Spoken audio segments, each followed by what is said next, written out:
Let's bring up Sheriff Mack. I can do that forever. Okay, without further ado, Sheriff Mack.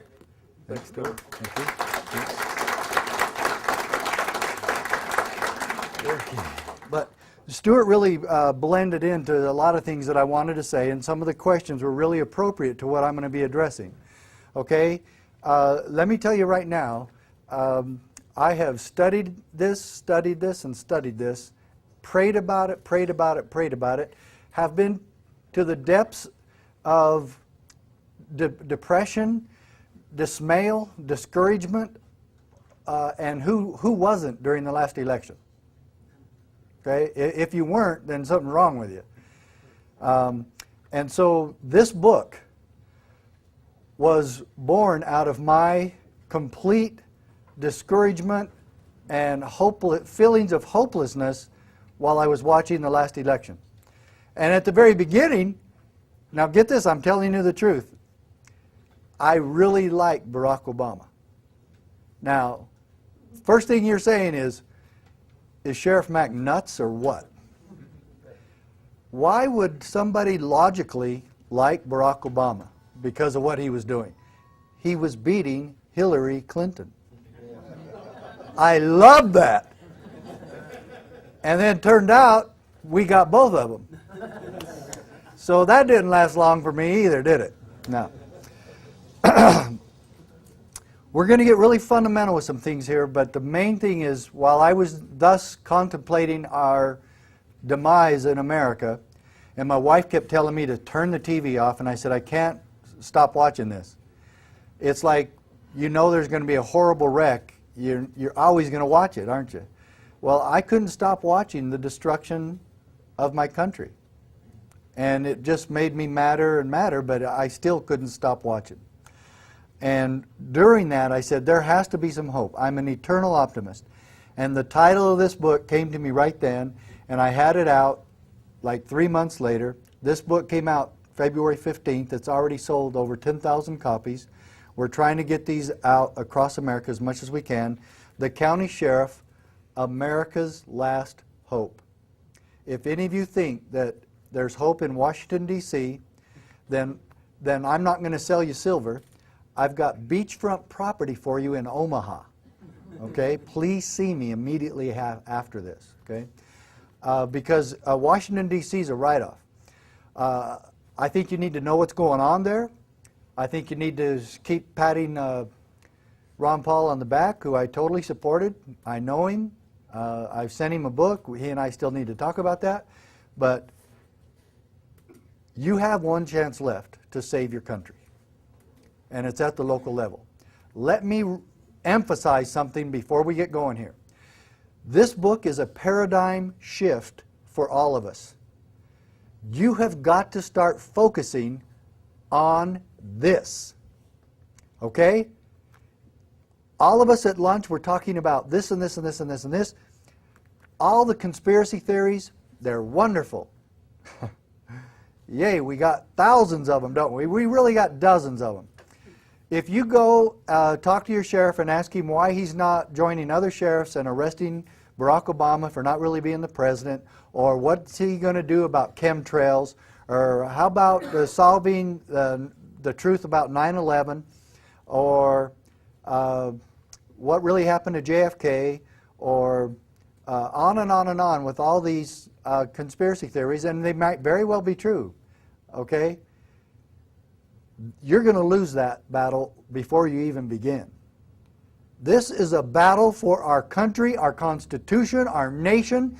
The fate of our country does not lie with Barack Obama.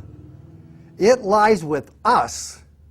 It lies with you, the boss of your sheriff, who has the authority, the duty, the jurisdictional responsibility to protect you from all enemies, both foreign and domestic.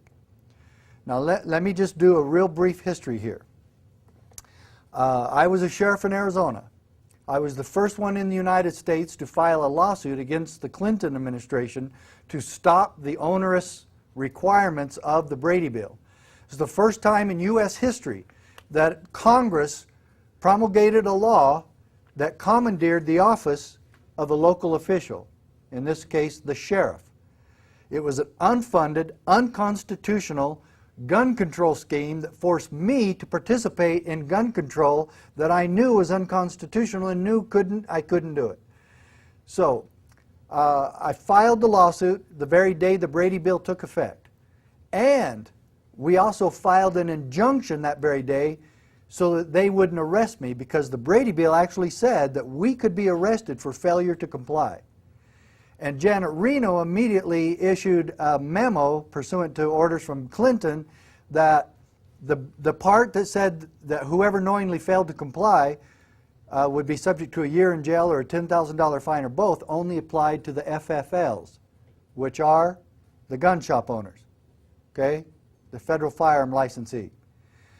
So we looked up and already had done our homework. My lawyer, Dave Hardy from Arizona, had already done his homework and knew that was a lie. They actually discussed that wording, and it said, they even discussed, that sounds like we're going to arrest the sheriff if he doesn't obey us. And they left it. Okay, and then Judge Roll in my case said, Janet Reno can't change the law by fiat, or in other words, by writing a memo. And so it stayed. We got our injunction, and we won at the district court. We lost at the circuit court. Where's Arizona Circuit Court? San Francisco. All right. So of course we lost there, and that's the most liberal and overturned court in the country. And we barely lost 2-1, but we had a couple other sheriffs join the lawsuit in the Fifth Circuit, which was Texas and Louisiana. Sheriff Coog and Sheriff Romero won. Ultimately, out of over 3,000 sheriffs, 7 joined this lawsuit.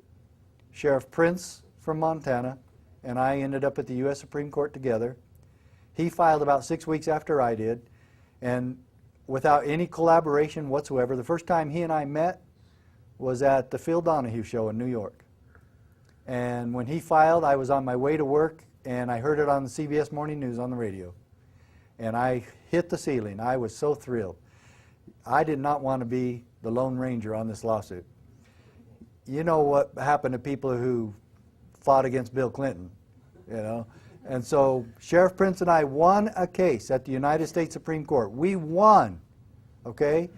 I'll bet there's not any of you who know anything about that case.